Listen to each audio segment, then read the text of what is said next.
The Nazis set up a vast system of concentration camps over the seized territories during the Second World War.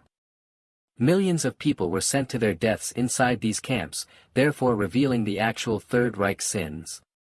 While some concentration camps were far smaller than others, Auschwitz was the largest and suffered the highest death toll. The Germans sought to brutally handle the civilian population when they invaded other countries, and one approach of doing this was by creating a reign of terror. This happened inside what is now the Czech Republic, and thanks to groups like the Gestapo, the populace was terrified. One area of the Czech Republic in a town known as Terezine was home to a sizable prison where cruelty took place within. Under the Commandant SS Hauptsturmfuhrer Heinrich Jockel, the little fortification was a Gestapo prison, and many people were executed within. At the gallows, he finally met his end though. Join us today as we examine the justified execution of Heinrich Jockel. Please remember to support our channel, kindly subscribe. Offenbach am Main welcomed Heinrich Jockel on July 10, 1898.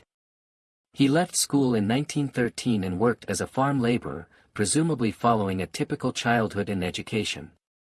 He was mobilized for service in the German army during the First World War, then returned to work in the fields as the war was drawing to a conclusion. Like many others who turned to extremist politics to address Germany's issues following World War I, people turned to Hitler's Nazi Party as hyperinflation and problems brought the Weimar Republic to fall apart. Joining the NSDAP in 1931, Jockel was member number 763,122. Later, once Hitler took over, he joined the SS in 1933. His contribution inside the SS is relatively clear-cut, although he must have been highly regarded as he became an Untersturmführer in November 1935.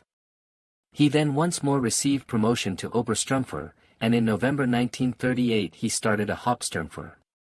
He apparently participated in the concentration camp system and acquired some experience from this. He was kept away from the front lines in terms of combat action as the Second World War started, and he worked within the SS building labor camps. Beginning with the annexation of the Sudetenland in 1938, the Nazi occupation of Czechoslovakia persisted a year later with the invasion of Czech territory and the founding of the Protectorate of Bohemia and Moravia, therefore encompassing all former Czechoslovakia. The Nazis established vast numbers of camps and detention facilities throughout seized territory, and Jockel was dispatched to the Sudetenland in February 1939 as leader of an ORPO force. They established two separate labor camps under his direction, and it is believed that this was successful as he attracted additional high-profile employment. Jockel was appointed camp commandant of the Skrakowitz detention camp in November 1939. Though it belonged to a bigger network encompassing camps inside Poland and Silesia, this was part of several forced labor camps inside the Sudetenland. Found in a former sugar mill, this particular camp Heinrich Jockel supervised was viewed by the Germans as a labor reformatory. Built for slave labor, these camps included forced laborers taken prisoner as the Germans acquired additional territory alongside a regular German staff. Jockel must have been observed by his SS superiors since, following his employment as the commandant of this minor camp, he was moved to work at the minor fortress of Theresienstadt in June 1940. The Gestapo ran this camp, and Jockel had already occasionally worked for them. Long before it was a Nazi work camp called Terezin, the little fortification was under operation. Even the killer Gavrilo Princip, who shot Franz Ferdinand, had imprisoned here and perished from TB. Mostly Czech inmates were housed in the early days of the camp's founding. As they were detaining numerous members of resistance groups and also communists, the Nazis had to make use of the little fortification since the existing jails filled up. Those who supported opposition and those who carried out sabotage together with Jews violating anti-Semitic laws were imprisoned there.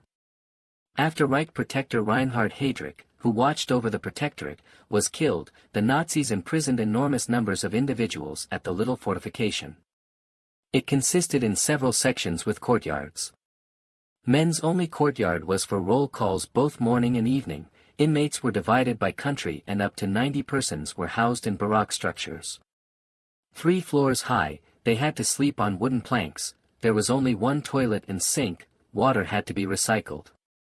Prisoners were forbidden from using light, and inadequate hygiene included lice and no warmth was usual.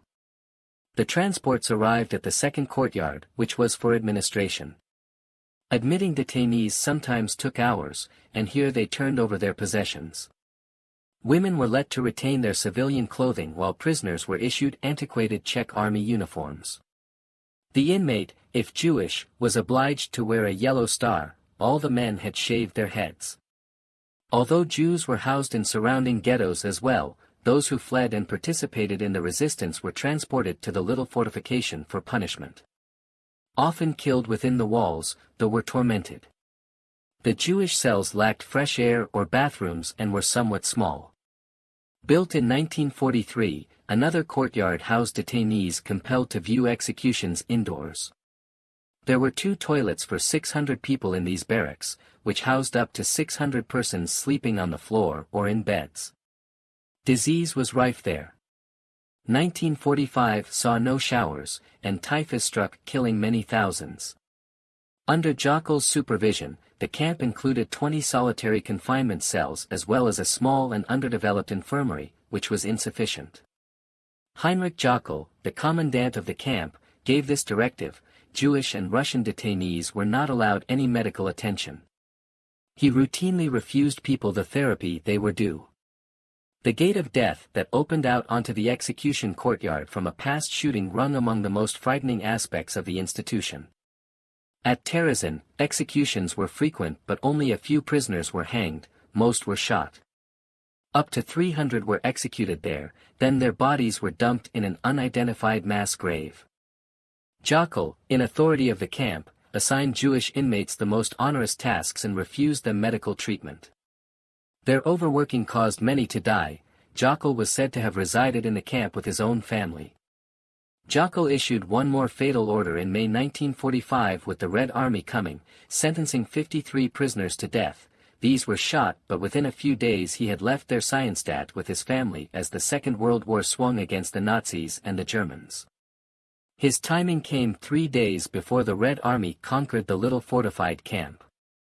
He was on the run for some time, ordering his family to leave him and return to Germany without him. Jockel sought refuge temporarily in Offenbach, but within weeks of running away the Americans had identified him and he was captured by counterintelligence agents who subsequently questioned him.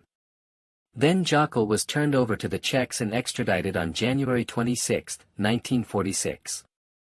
After that, he was questioned and, in line with justice, he was imprisoned inside the very camp he supervised with tremendous cruelty. For the Jews observed at the camp's opening, he was housed inside the very small and horrible cells. Here he was then imprisoned with his wife and eldest daughter, who had also been seized and taken there. Heinrich Jockel was sentenced to death after being put on trial and inside of a Czech courtroom in Litoměřice. The court listened to all the stories of the camp, heard from numerous witnesses alleging torture within the camp, and also learned of how Jockel had commanded and watched over executions carried out there. He was to pay for his misdeeds with his life. Not far from the camp he supervised at Litoměřice, he was carried to a little gallows for execution. More insistence on employing the pole approach, the Czechs did not use the long drop technique or a particularly sophisticated manner to carry out hangings. Heinrich Jockel was led out into a courtyard on October 26, 1946, where his execution stake and the executioner were ready for him.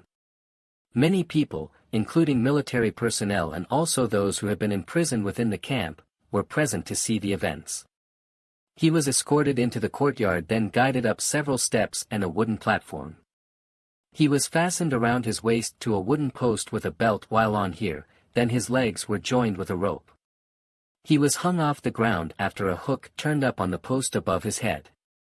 Once everything was ready, the noose was put over his head and a rope yanked suspending him in the air and snapped his neck. For those who saw events, his death was pretty quick, and for those who saw the crimes the Nazis committed during the Second World War for the Czech people, it was a little piece of justice.